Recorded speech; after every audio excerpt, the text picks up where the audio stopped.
Hey guys, so I hope you all are doing good. So जैसा कि हम लोग ने लास्ट वीडियो में डिस्कस किया था first schedule, and in this video we will continue with second schedule. अगर आपने इसकी पहले वाली वीडियो नहीं देखी है तो प्लीज़ जाइए चेक करिए, and after that we will continue with this video. So let's start. Now, second schedule is all about emoluments, allowances and privileges.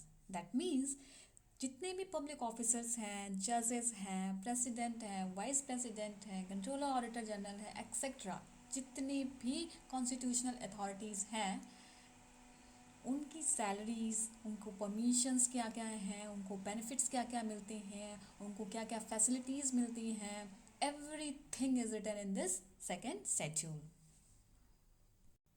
Now अगर हम आर्टिकल्स की बात करें तो taking an example of article 59, यहाँ पे प्रेसिडेंट सर की salary, allowances and privileges दिए गए हैं। If you talk about article 125, यहाँ पे सारे जजेस की सैलरीज, अलाउंसेस दिए गए हैं। सो आर्टिकल में लिखने की वजह से वहाँ डिसकॉन्टिन्यूटी बनती है।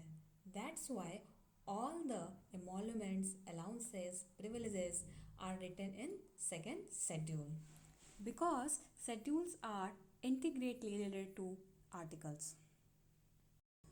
Now moving toward third schedule, which is form of oath for constitutional authorities. That means oath of offices, elected officials, judges, everyone oath has been written here. जितनी भी oaths होते हैं वो सब के सब यहाँ पे लिखे गए हैं in this third schedule. But कुछ ऐसे ओथ्स हैं जो यहाँ पे नहीं दिए गए हैं, जैसे प्रेसिडेंट सर के ओथ, वाइस प्रेसिडेंट सर के ओथ एंड गवर्नर सर के ओथ्स, जो शेड्यूल 3 में नहीं लिखे गए हैं। Now if you talk about types of oath, then first is oath of true faith and allegiance. That means हर वो इंसान जो कॉन्स्टिट्यूशन ऑफ इंडिया के अंडर वर्क करने वाला है, he had to take this oath. Second is oath of secrecy, जो ministers के लिए कंपलसरी होती है, जिसे हम गोपनीयता की शपथ भी कहते हैं। बिकॉज बहुत सारी ऐसी इंफॉर्मेशन होती हैं जो कि बहुत इंपॉर्टेंट होती हैं और मिनिस्टर्स के थ्रू होकर पास की जाती हैं, तो that information should not be share with anyone else except if required in discharge of his duty.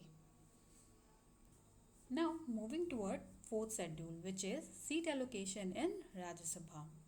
As we all know, जो राज्यसभा के मेंबर्स होते हैं उन्हें इनडायरेक्टली इलेक्ट किया जाता है, इनडायरेक्टली इलेक्टेड फ्रॉम स्टेट, और उन्हें किस बेसिस पे इलेक्ट किया जाता है? दैट इज प्रोपोर्शनल रिप्रेजेंटेशन की बेसिस पे किया जाता है। That means number of member to the Rajya Sabha will be directly in proportion of population of the state. That means जो बड़ा स्टेट होगा will send larger number of people to the Rajya Sabha, और जो छोटा स्टेट होगा वो कम number of peoples को भेजेगा राज्यसभा में on the basis of population.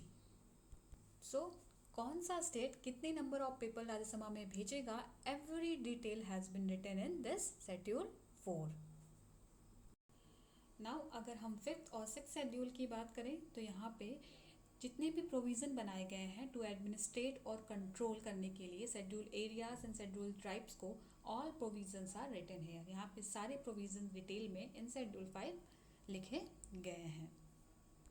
But in schedule 5 कुछ ऐसे स्टेट हैं जिनकी बात नहीं हो रही है, वो हैं Assam, Meghalaya, Tripura and Mizoram.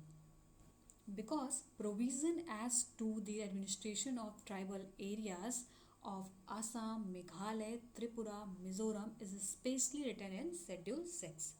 In 4 states की बात सिर्फ और सिर्फ शेड्यूल 6 में की गई है, not in schedule 5.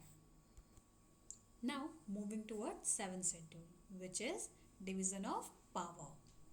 That is list 1 union list, list 2 state list, list 3 concurrent list. Now union list, जो यूनियन पार्लियामेंट होती है वो लॉज बना सकती है on the subject matter of union list and concurrent list. Talking about state legislature, तो वो laws बना सकती है on the subject matter of state list and concurrent list. And जो कॉन्करेंट लिस्ट होती है वो दोनों के लिए ही कॉमन होती है. that is Union Parliament and State Legislature. That is, both can make the laws related to concurrent list. Now moving toward 8th schedule, which is language recognized by the constitution. That means officially हमारे पास जितनी भी language हैं every detail has been written here. Presently we have 22 languages. Now rest of the schedule हम next video में discuss करेंगे. अगर आपको ये वीडियो पसंद आए तो प्लीज़ लाइक करिए, सब्सक्राइब करिए and hit the bell icon so that you can get every video update. Thank you for watching this video.